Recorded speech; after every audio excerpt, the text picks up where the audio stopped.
Hello and hi to everyone. Shout out to all my subscribers, viewers, and joint channel members. Peace be with you all. Wishing and hoping that you are all in peace. You are safe and rejoicing all God's blessings. Whether it is hardship, trials, and tribulations. Just stay still. Remember that trials, tribulation, mga tinik ng buhay yan. They are all part of our life's journey. So, to make it short, let joy, J-O-Y, to be part of your journey. Like Ben, the joyful, contented, and a peaceful peacock.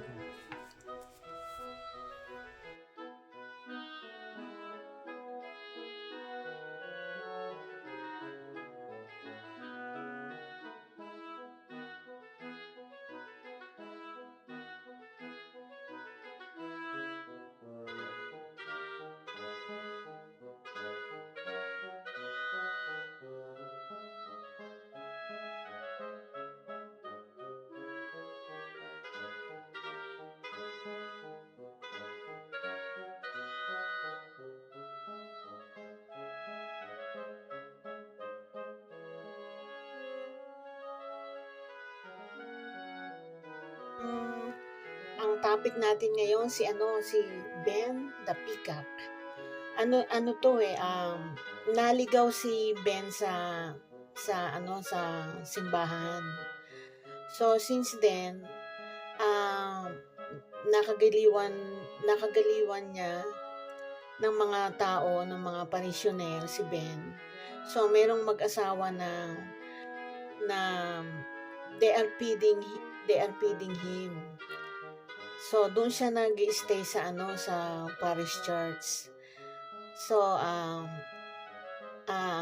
like the human being, siyempre kung maganda ang pakita sa'yo, you are very welcome in the community. Si Ben nagkaroon ng adjustment sa environment. Naging masaya siya. Kaya nandoon siya. Sana meron kayong natutunan dito.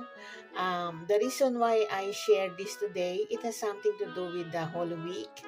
Kasi ang peacocks in a spiritual context symbolizes new beginning, yung new birth, at saka um, ang peacock ang national bird ng India, very sacred yan. At saka ornamental bird, hindi ba? Dahil maganda ang kanyang yung aura niya, di ba? At pagka masaya siya at kapag maraming tao, binubukan niya yung kanyang ornamental fan. So, masaya, maano siya. So, inspiration siya sa community. Um, he is being well-read. Masaya siya, no? Hindi siya tulad ng iba. Like human being, God's creation din siya na merong feelings. He has that sense of yung joyfulness, masayahin, at very peaceful ang pag-stay niya dito sa parish church, So I hope guys you learn something from it, uh, I just want to share the story of Ben the peacock. Pinangalanan siyang Ben kasi yung Ben parang very manly name, siya nga pala he is a male peacock. Yung male peacock, ang color scheme niya mostly yung green at saka green and blue. Yan, parang yan ang kanyang color scheme mo. So para matandaan nyo, green and blue is a male peacock. So nandyan kami, we were eating, nakita niya maraming tao sa table kaya pumasok siya. Siya nga pala ang mga peacock takot sa mga raccoon.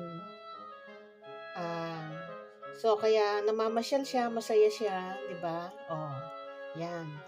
So, guys, I hope you learn something from it and enjoy watching Ben roaming around the hall of the parish church. Sa hall 'yan eh, maraming tao doon, kaya siya pumasok. So, parang feel at home siya sa community, no? Wala siyang feeling of yung pagkatakot. He feels secure and contented, no? Yan. So guys, a blessed Sunday. Thank you for watching again. Hope you're always in peace. Nasa mabuti kayong kalagayan. Okay, bye for now and see you in our next video, no? Bye for now. Bye-bye.